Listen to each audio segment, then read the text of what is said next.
Bem, e aqui em São Paulo, a Assembleia Legislativa vive período de muitos pedidos de punição entre deputados. Érica Malunguinho e Douglas Garcia apresentaram suas respectivas representações um contra o outro no Conselho da Alesp. Isa Pena protocolou nova ação contra o delegado Olim.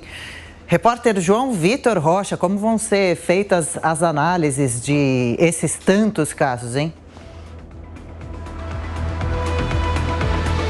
Vamos lá, Adriana, vamos por partes que tem muita coisa para falar aqui sobre essa situação da Alesp. Primeiro, esse caso da Isa Pena contra o delegado Olim. Ela protocolou no dia de ontem, já me confirmaram que foi protocolado no dia de ontem, essa segunda representação da Isa contra o delegado Olim, ainda sobre aquele mesmo caso, sobre aquela fala de delegado Olim em um podcast, quando ele disse que Isa Pena teve sorte de ter sido assediada por Fernando Cury no ano passado, no plenário aqui da Alesp.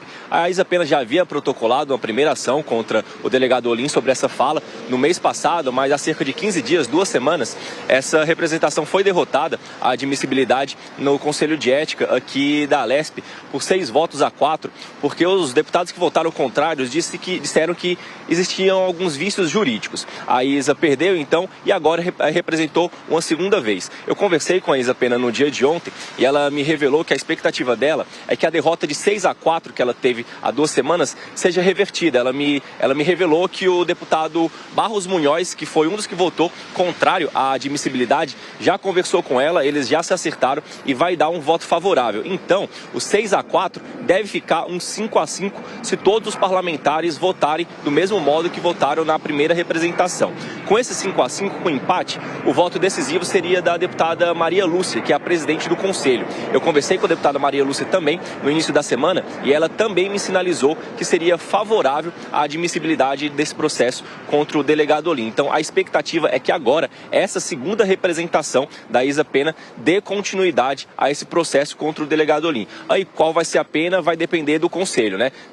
3 meses de suspensão, advertência verbal, 6 meses, 4 meses, ou até a cassação. Aí é só o prosseguimento, só o trâmite no Conselho de Ética que vai definir. Mas a expectativa é que sim, essa segunda denúncia contra o delegado Olim dê continuidade, diferente do que aconteceu na primeira, foi o que a Isa Pena me falou. O segundo caso, que é esse da Érica Malunguinho, que é a primeira deputada transexual mulher aqui na Alesp, e do Douglas Garcia, a gente também tinha a expectativa dessas representações serem impostas aqui no Conselho de Ética. Eu conversei com a Maria Lúcia, mas no começo da semana ela não tinha sido apresentada ainda, mas na terça-feira à noite os dois deputados representaram um contra o outro. A gente lembra, foi por conta da discussão na semana passada com falas transfóbicas de Douglas Garcia em relação a Érica Malunguinho, e o Douglas acusa a Érica de ter agredido ele fisicamente. Então, temos esse segundo caso de denúncias mútuas entre eles. Sobre o Conselho de Ética, o que é que deve acontecer? A expectativa, segundo a deputada Maria Lúcia,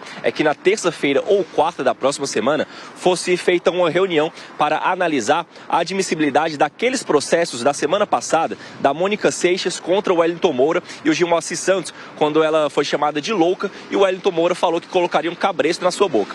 A expectativa é que fosse analisada na terça e na quarta-feira. Com essas 3 novas denúncias, tanto da Érica Malunguinho, do Douglas Garcia e da Isa Pena, a expectativa é outra. Uma pessoa lá do Conselho de Ética me falou que essa sessão da próxima semana deve ser derrubada. Só na outra semana, daqui uma semana, é que deve ser marcada uma nova sessão. E aí sim, os 5 casos seriam admitidos e seriam analisados no mesmo momento. Todos os 2 da semana passada e os 3 desta semana. Eu conversei com o delegado Olim no dia de ontem, ele foi muito protocolar, eu questionei ele se ele achava que esse era um assunto encerrado, que já deveria ser ultrapassado. Ele foi muito protocolar e me disse apenas que estava mantendo o seu trabalho, o seu mandato normalmente aqui na Alesp, não teria muito o que falar sobre essa situação. E um outro assessor lá do Conselho me falou o seguinte, que se a Alesp já estava animada durante aquele processo do Arthur Duval, agora, abre aspas, virou uma festa. Adriana e Caniato.